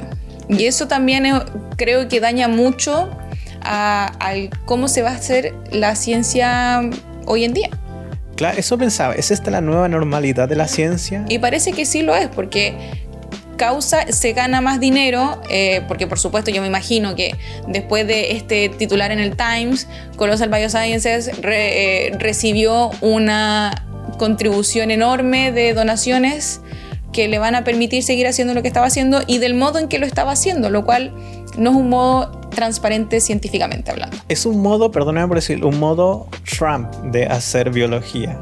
Abusivo, pedante, pesado, porque yo vi también otras declaraciones leyendo un poco de cositas por ahí y ellos decían cosas como desde el año 2000 y tanto laboratorios con 40, 50 personas no pudieron conseguir todo el ADN de un lobo terrible, pero nosotros en tan solo no sé cuántos años pudimos desextinguirlo y cuestiones así. Tú decís, loco, bájate del pony, ¿cachai? Así como, oye, ya, pero claro, en el fondo para cualquier persona con pensamiento crítico no te la compráis, pero la gente en la calle te la compra. Entonces es un poquito como lo que está pasando ahora, como Elon Musk, como un poco Trump, un poco de pegarle a la puerta una patada y entrar a los lugares y decir aquí mando yo y las cosas se hacen a mi modo. Y ese modo no suele ser el mejor de los modos y probablemente vamos a ver un poco reflejado esto en otros estudios, en otras cuestiones. Es lo que llamamos al principio del podcast ciencia por la prensa. Claro, y el problema, a mi juicio, es que, y esto en todas las áreas científicas, incluida también la filosofía, es que cuesta mucho combatir la desinformación, porque, bueno, como ya hemos visto los ejemplos de las pirámides, la tumba de Platón y qué sé yo, cuesta ya, así simple y con todo en orden, contribuir a la información en vez de la desinformación. Y empresas tan grandes como Colossal Biosciences contribuyendo a la desinformación, me parece que es grave. O sea, no le hace bien a la ciencia. No le hace bien a la ciencia. Estas claro. mecánicas que está usando Colossal el día de hoy y que lamentablemente otras empresas o laboratorios, investigaciones van a replicar su metodología porque van a ver cómo la acción en la bolsa de Colossal debe haber subido y es terrible, digamos, es terrible. Por eso dice, esta es la nueva normalidad y se van a dejar las buenas prácticas, que era lo que teníamos anteriormente, de lado. Vamos entonces ya a nuestro quinto punto, que ya vamos como cerrando, porque cerramos el siguiente punto y ya creemos que esto ya es como un poco la síntesis de todo lo que hemos viendo. Y hay hartas aplicaciones potenciales de todo esto, porque queremos también rescatar que más allá de lo mediático que ha sido todo esto, más allá de los shows que tiene, se queda en un lugar muy gris los verdaderos logros que tuvo esto por parte de Colossal. Como dije, Colossal para mí es como un Elon Musk de lo que está haciendo. La cuestión es que es un tipo que, claro, no se le puede quitar sus logros, pero también ha tenido, digamos, sus logros técnicos, empresariales, pero su forma de haber procedido es tan negativa que opaca realmente los puntos buenos que podría tener y que realmente la herramienta, el uso de CRISPR, inteligencia artificial aplicada a la biología, la edición genética, nos puede llevar, usada de manera buena, de manera correcta, a aumentar la diversidad de ciertos animales que efectivamente están extinguiéndose. Yo sé que Colossal tiene un proyecto paralelo que está trabajando con el lobo rojo, que también es lo que les contaba, que quedan pocos individuos de esta especie, se pueden clonar efectivamente, se pueden crear laboratorios, se pueden reintroducir porque son especies que en la actualidad están en un ecosistema, están funcionando todo bien, y agregar por ahí unos cuantos machos y hembras más por acá para ayudar a la reproducción, obviamente va a ayudar. No va a haber la misma variabilidad genética que la que esperamos, pero digamos una consecuencia secundaria de aumentar la población sería que también se aumente la variabilidad a mediano plazo. Se podría usar todo esto que está haciendo en estos momentos Colossal, no solo para el lobo, sino para muchas especies. También, por ejemplo, diseñar o modificar resistencia a ciertas enfermedades que ciertas especies son más susceptibles, por ejemplo, el virus del herpes en el elefante asiático, o la plaga del castaño americano, es cierto. o también mejorar esta adaptabilidad al cambio climático, que en el fondo los ecosistemas están variando y se podría hacer como unas pequeñas modificaciones en ciertas especies para tunear, para ayudarlos también a modificar, o sea, como a ellos adaptarse a este cambio climático. No queda libre de los contraargumentos que vimos, porque de repente uno dice, oye, vamos a apretarle una tuerca acá al elefante para acá para que no le dé el herpes. No sabía que un elefante le dé herpes. Voy a buscar esa imagen en Google. Pero en el fondo le apretamos una cosita por acá y de repente se nos muere el elefante por otra cosa. Claro, por supuesto que tiene su riesgo y que a mi juicio, como que en realidad yo soy de una política menos intervencionista, pero podría hacerse eventualmente. Van a ver en mis búsquedas después herpes de elefante. Imágenes. Y después tenemos, bueno, controlar especies invasoras. Hay un canal que yo lo recomiendo mucho para los que les gustan los animales, que es Watop, que yo siempre veo cosas asombrosas. Y por ejemplo contaban que en una isla, me parece que por ahí por la Polinesia, Oceanía, donde se habían introducido de nuevo unos humanos, unas serpientes, se habían reproducido, se habían comido a otros depredadores, etcétera. Habían creado un estrago con la serpiente. Descubrieron que las serpientes se mueren con paracetamol, con cantidades, digamos, la sexta parte del paracetamol que se toma para el dolor de cabeza era capaz de matar a esta serpiente. Y en resumidas cuentas, drogaron y tuvieron que lamentablemente matar a decenas de ratoncitos. Les pusieron paracetamol dentro y los dejaron caer en aviones de esta isla para que las serpientes se comieran los ratoncitos muertos, obviamente, y se muriera la serpiente. Pero digamos, a lo que vamos es que, perdónenme, pero pongo el último ejemplo en este ámbito. En Chile, ustedes saben que somos Chile, ¿no?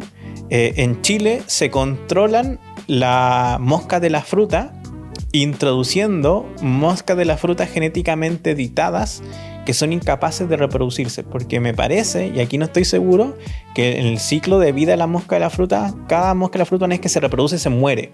Entonces si se reproduce con una hembra infértil, básicamente se acabó y no deja descendencia y se mueren justamente, parece que el macho y la hembra. Entonces se esparcen hembras genéticamente modificadas para hacerlas infértiles para controlar la mosca de la fruta, y por eso no tenemos. La otra posibilidad, y que a mi juicio quizás es como la más valorable, es crear alternativas sintéticas voy a decir, productos de origen quizás animal u orgánico.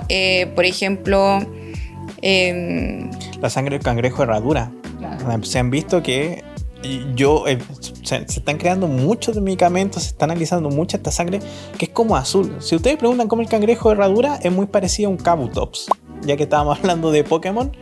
A Kabuto, ¿no? Kabutops, el primero, el Pokémon básico, y tiene como una sangre azul y una cuestión súper fea. Y digo, a mí me da cosa, digamos, una opción es matarlo y tomar la sangre, pero sacaron esta en como una granja, le sacan, digamos, un porcentaje de la sangre, después, digamos, los devuelven a donde sea que estaban los cangrejos, y después se sigue haciendo ese proceso para tener una especie de granjas de sangre de este tipo de cangrejo. Entonces podríamos encontrar, digamos, formas de poder clonar la sangre, como lo que se hace con las células ELA, con la que se estudian los temas de los tumores y cuestiones así. Quizás podríamos clonar la sangre misma y dejar de instrumentalizar cangrejos. Claro, y no solamente los cangrejos, sino cosas como el colágeno. Y, o sea, me imagino que esto tiene un millón de posibilidades, por lo menos en el área de la salud. Y también, bueno, conservar el material genético en biobancos para almacenar en el fondo y tener para la posteridad y salvaguardar futuras posibles extinciones. Creo que era en Islandia donde hay un banco de semillas. No recuerdo si era Islandia, creo Noruega. O Noruega, sí. Uno que hay como un búnker y bajo ese búnker están, digamos... Todas las semillas. Claro, supongo que no una o dos, sino tener un montón de semillas en el caso de que nos enfrentemos a un invierno nuclear próximamente. Una vez que se acabe más o menos toda la contaminación, salga un tipo con una pala, ¿cómo se llama esta cuestión del agua? ¿Una regadera? Una pala, una regadera, a empezar a hacer hoyo en la tierra y plantar las cuestiones. Claro, podríamos hacer algo parecido con los animales, tener en el fondo un banco genético, de manera que después clonarlo posteriormente y reintroducirlo. Digamos, ojalá no pase todo esto, pero si llega a pasar algo malo, tenemos un plan B que claro. Y bueno, nuevos debates, por ejemplo, están como los riesgos, que hay un flujo genético no objetivo, es que también hay una alteración del ecosistema. Entonces, claro, toda esta tecnología no viene sin sus riesgos. Como decíamos ya varias veces, efectivamente todavía no hay un control total del resultado de las modificaciones genéticas, es decir, modificar un gen puede tener 1000 variables diferentes de las que todavía no hay control absoluto y por tanto puede tener consecuencias importantes. También hay consecuencias en los ecosistemas donde se quieren implementar quizás estos clones o estas nuevas especies o especies desextintas. Es fácil liberar una nueva especie, lo difícil es quitar una especie que metimos. Claro, y eso es lo que en el fondo hemos visto ya cientos de veces con la introducción de especies que después terminan convirtiéndose en especies invasoras en ecosistemas que no eran los suyos y que dejan atrocidades en el ecosistema. Y que esta misma herramienta tiene un uso dual, es decir, con la misma tecnología que nosotros editamos el gen para que un lobo gris sea más grande o tenga el pelaje blanco, es la misma con la que podríamos... Estoy inventando, a mí se me ocurría hoy día en la mañana, digamos, anoten, tarea para la casa para los que quieren hacer un doctorado en cosas así, podríamos reintroducir la peste negra, porque podríamos tener ratas a los que las podríamos hacer más tendenciosas a tener ciertas enfermedades o a transmitirla, a conducirla, y podemos liberarla en Nueva York, que está llena de ratas, por poner un ejemplo. Digamos, lo que quiero decir con esto es que los próximos ataques terroristas de bioterrorismo en el mundo podrían ser fácilmente hechos a través de esta tecnología que se va a masificar, va a llegar a nuevos lugares y, como les dije, esto es como un cuchillo. Con un cuchillo uno corta la mantequilla o también puedes pegarle 30 puñaladas a otras personas. Entonces, introducir un cuchillo al mercado es saber que trae muchos beneficios en un cierto aspecto, pero también nos abre a cosas muy malas que podrían pasar. Yo quiero dar un aspecto muy interesante. Cuando la gente se pregunta en qué trabaja un filósofo, o si alguno tiene esta idea de que la introducción de la inteligencia artificial va a dejar a los filósofos sin trabajo, miren, yo creo que la inteligencia artificial va a dejar sin trabajo a muchas otras personas, pero curiosamente los filósofos no. Tampoco es que haya tanto trabajo ahí, pero el punto es que estas discusiones claramente plantean que se necesitan gente, filósofo, digamos, que le interese los temas morales, los temas que nosotros estamos discutiendo en los laboratorios. Un lugar que probablemente tiene muy pocos filósofos muchas veces, y que Colossal ojalá tuviera como un comité ético que tienen las universidades, que tienen hospitales, que tienen muchos lugares por el estilo, para reflexionar acerca de las consecuencias morales que tienen todas estas investigaciones, todo lo que se está haciendo. Entonces es esperanzador. Digamos, si algo no se va a extinguir el día de hoy es la filosofía, porque necesitamos filósofos detrás de toda esta investigación, de todas estas empresas, laboratorios, haciendo su pega. Yo ponía el ejemplo de la inteligencia artificial porque, paradójicamente, la inteligencia artificial, en vez de hacer que haya menos filósofos, requiere de más filósofos preguntándose, estudiando respecto de su uso, de sus límites, de qué se puede hacer o no se puede hacer. Como siempre digo, no me gusta ser como esta gente contrarreaccionaria, así como no, hay que hacer esto. Yo estoy muy a favor del avance de la historia de la humanidad, pero sí yo creo que hay que levantar una ceja, como filósofo estar atento y poder prevenir ciertos males antes de que ocurran. Bueno, también otro punto a tener en consideración es un poco el argumento de la pendiente resbaladiza, y es que efectivamente parece que con estos desarrollos científicos se difumina cada vez más los límites, por ejemplo, entre los usos de la tecnología para difuminar un poco lo que se llama la falacia slippery slope, que es cuando tú aceptas algo chiquito, te sale más fácil aceptar algo grande. Claro, pero no, o sea, sí, totalmente de acuerdo, pero no solamente eso, sino como que se difumina un poco el progreso científico, la conservación, la domesticación, porque efectivamente, claro, como vemos en el caso de estos lobos, decimos que son lobos terribles, etcétera, pero viven en cautiverio. Entonces, básicamente, quizás sean unas mascotas y estén completamente domesticados, porque en realidad, claro, no van a formar parte de este contexto, etcétera. Entonces, como que esa línea entre la naturaleza, la domesticación, el progreso, la conservación y la creación, por ejemplo, de artefactos biológicos es cada vez más difusa.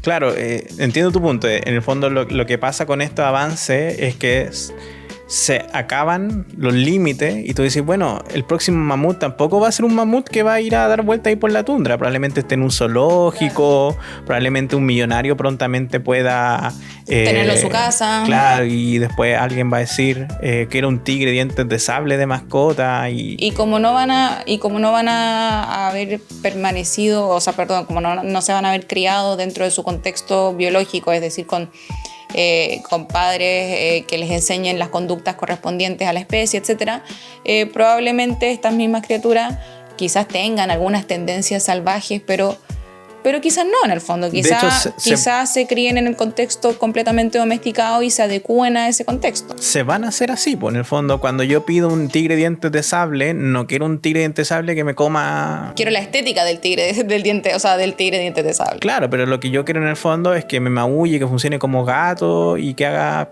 pipí y popó en una cajita de arena. Y eso va a ser lo que va a pasar, que al final nos vamos a instrumentalizar estos animales, y probablemente George R.R. Martin también quiera uno de estos lobos, pero va a decir, oye, le podía hacer dientecitos más chiquititos porque no quiero que me pegue un tarascón, ¿cachai? Y me saque un brazo, y van a empezar a hacer estas mascotas a modelo, ¿cachai? A petición, con ciertos cambios genéticos. Así como la hacemos más grande, como hizo una vez Homero, no lo tienen rubio, vamos a tener mascota en rubio.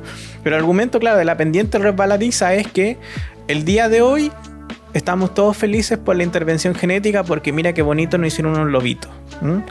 Dele nomás plata, dele usted para adelante, señor científico, dele usted para adelante, Colosal, haga lo que quiera, porque si hoy día me hace un lobito y mañana me hace un mamut, yo todo feliz. Pero probablemente hay un proyecto detrás de toda esta cuestión. Digamos, no es que probablemente vaya a ser así, pero digamos, es la misma tecnología, le estamos dando, digamos, el favor a avanzar a ello a un terreno de que mañana también nos puede salir un humano, ¿cachai? Editado genéticamente. Mañana quizás clonemos, digamos, desextingamos hombres neandertales y cromañones y los pongamos a trabajar en la construcción. ¿Y por qué? Porque no tienen derecho, porque son clonados. En el fondo, el slippery slope es, una vez que tú le abres la puerta a esto, ya no la podéis cerrar, y te están vendiendo un lobito blanco todo bonito, pero no sabemos si el lobito blanco por detrás en 100 años más nos meta un Godzilla. Claro. Y después también, por último, la especificidad ética de caso a caso. En el fondo, no es lo mismo desextinguir al pájaro dodo, que fue extinto hace mucho menos que 10.000 años atrás, como el lobo terrible o a la paloma migratoria. Y por tanto, las consecuencias de la desextinción de cada una de estas especies también sería diferente. De nuevo, por el contexto, el ecosistema. De ahí la importancia efectivamente de filósofos en estas empresas, porque como ven es un caso a caso. Filósofos con un conocimiento en zoología, en biología muy profundo. O sea, así como los filósofos después se especializan en medicina y se vuelven bioéticos, otros filósofos se especializan, digamos, en lógica, informática, para ver el tema de inteligencia artificiales. Próximamente necesitamos filósofos muy perspicaces y que hayan estudiado mucho de biología y zoología, porque, como comentábamos en este caso, una cosa es el lobo terrible, pero lo del mamut es diferente. Y lo del mamut tiene otras consecuencias en el ecosistema que, digamos, el lobo, perdónenme, pero no va a arreglar nada de estos lobos en el ecosistema, pero quizás el mamut sí puede arreglar algo en la tundra. Pero tendremos que sopesarlo con, ya, ¿y cuántas hembras de elefante asiático vamos a tener que tener en un laboratorio pariendo una tras otra hasta que salga bien el experimento? Entonces, cada caso será un mundo en sí. Claro, cada caso es particular y contingente, pero en el fondo sería sensato que se evaluara caso a caso y no en general. No es un sí ni un no, es un veamos. Claro, es un puede ser, evaluémoslo. Entonces, como ya conclusión o a modo de conclusión. Está llegando al final, del podcast. Bueno, el proyecto del lobo terrible de Colossal Biosciences es sumamente complejo, tiene muchas aristas diferentes.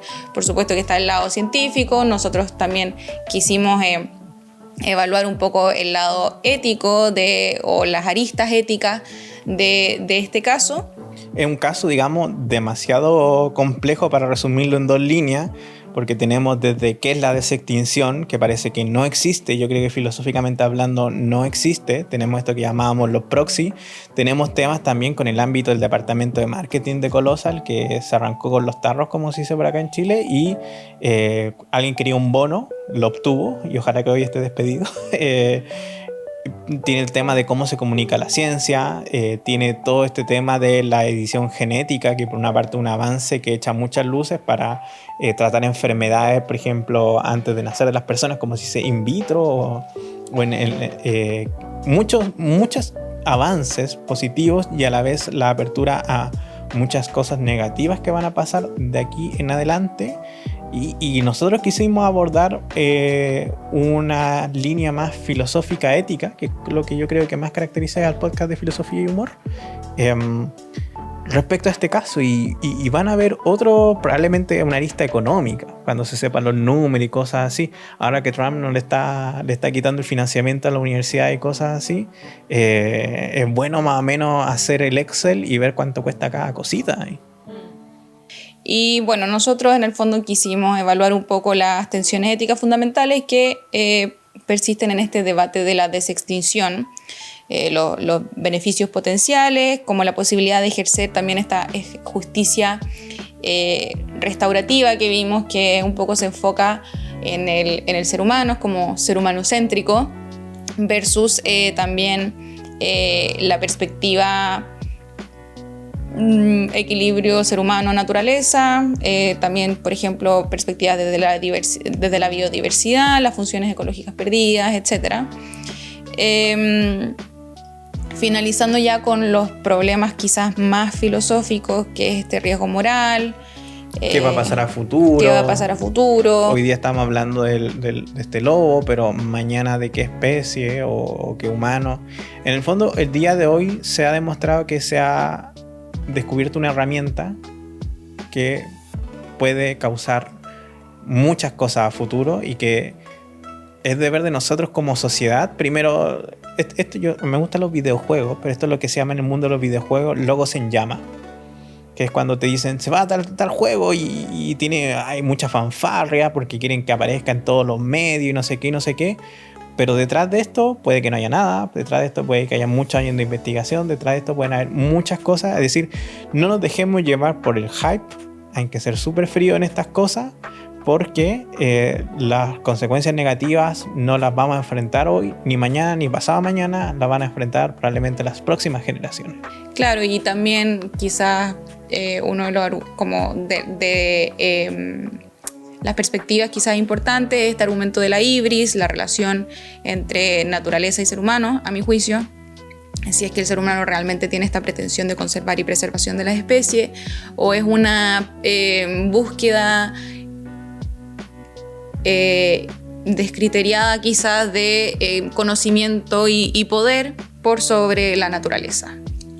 Y la reflexión yo creo que es final, con esto vamos como medio despidiéndonos, es que, y esto es un argumento que no lo abordamos en el podcast, que bueno que quedó acá al final, pero es filosófico, es como en una filosofía de la historia, / filosofía de la biología, / lo que sea. ¿Quiénes somos nosotros para elegir qué desextinguir? Porque al final del día, y eso es lo que a mí me preocupa más, el lobo terrible es marketing. Es marketing, es super marketing. De nada haber tanta. Es lo que dice Gandalf cuando Frodo quiere matar a Gollum. porque dice, no, este ser patético lo único que trae es pena y mal a todos nosotros, y es tan patético que, digamos, matarlo sería un favor. Y Gandalf le dice, no te apresures a dispensar la muerte, porque hay tantos muertos que merecen estar vivos y tantos vivos que merecerían estar muertos, que ni el más sabio conoce el final de todos los caminos. Entonces lo que dice Gandalf es decir, loco, ni el más sabio, digamos, ni con todo el conocimiento del mundo uno puede prever qué es lo bueno o lo malo de ciertas acciones. Y por eso le dice, matar a Gollum, claro, hoy, ahora sí te parece un acto de bondad, pero digamos, de la historia de la vida de Gollum se pueden desprender cosas muy buenas de las que nos vamos a privar. Y en el fondo el Señor del Anillo refleja eso, porque al final Gollum es el que le quita el anillo a Frodo y el que libera en última instancia la Tierra Media del mal del anillo. Entonces, ese ser patético que casi mata a Frodo es en última instancia una especie de héroe. ¿Y a qué voy con esto? Es que ¿quiénes somos nosotros entonces para decir qué animal vamos a desextinguir y cuáles son los criterios que estamos tomando? Porque el mamut para mí también me parece puro marketing, y que allá afuera tener tantas especies, quizás hasta desconocidas por la mayor parte de nosotros, que realmente le podrían hacer un cambio positivo al mundo y que nunca lo sabremos, y a la vez se abre esta puerta para dispensar la vida de otras especies sabiendo que la podemos meter a este banco genético y que, bueno, en otro momento, quizás en 100, 200 años más la revivamos, pero hoy no. Claro, quizás lo más útil para combatir el cambio climático sea desextinguir insectos, por ejemplo. Pero nadie va a pensar o gastar recursos en desextinguir insectos, a pesar de que ayuden a la biodiversidad también muchísimo. Hay un aspecto también emocional, que es que aceptar la desaparición existencial de algo. Es decir, el mamut no está y no estará nunca. Y tenemos que vivir con eso. Tenemos que vivir la experiencia allí. O sea, en el fondo decir, ¿qué pasa cuando podamos clonar seres queridos? ¿Qué es lo que pasa con la clonación de mascotas? La posibilidad de clonar una mascota también nos abre paso a un mundo donde ningún adiós sea para siempre. Y por ende ningún recuerdo sea fundamental. Porque siempre vamos a tener a ese gato, ese perro, que los vamos a poder reimprimir una y otra vez, y en el fondo nunca va a haber un trato digno hacia él, porque sabemos que todo momento es replicable. En cambio, cuando uno se enfrenta a la finitud de los seres, la perspectiva es otra, porque cada momento es único, y con las especies podría pasar eso mismo. Entonces hay algo en dejar la idea de que son especies como el tigre, el sable, todo eso, que nunca más habitarán este planeta, que nunca más pisarán este mundo, y que tenemos que vivir con ese precio para que a la vez podamos disfrutar, querer y cuidar las especies con las que habitamos el día de hoy. Y ese me parece una excelente manera de terminar el podcast, una muy bella reflexión. Lo único que quiero añadir es que he visto videos de mascotas clonadas y efectivamente hay una cierta variabilidad, no es que sean exactamente iguales al individuo original. No sé cómo funcionará, pero de todos modos creo que es cierto, creo que efectivamente hay que enfocarse más en valorar lo que uno ya tiene. Y cuidarlo, y creo que en el fondo, así como el argumento Blue Origins vale, creo que en lo personal los recursos debieran enfocarse en preservar y conservar lo que ya tenemos, en vez de intentar desextinguir especies que en realidad no aportan hoy en día.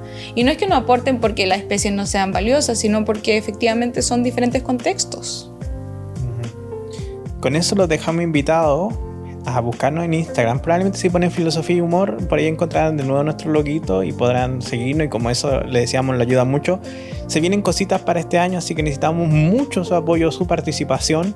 Y yo tengo mi canal de YouTube, que también me ayuda mucho a crecer. Si están ustedes ahí viendo los videitos, estoy recién empezando, así que toda ayuda es bien recibida. Este podcast, que usted lo está escuchando en Spotify, también está en YouTube, donde también estamos replicando el contenido. Probablemente es un video podcast porque está la cámara puesta ahí y ya, como algunos verán, se está oscureciendo, entonces cada vez nos vemos más oscuros en el video. Lo solucionemos para el próximo podcast con otra luz del otro lado, y a seguirlo en todas las cuentas y cosas por ahí por el estilo.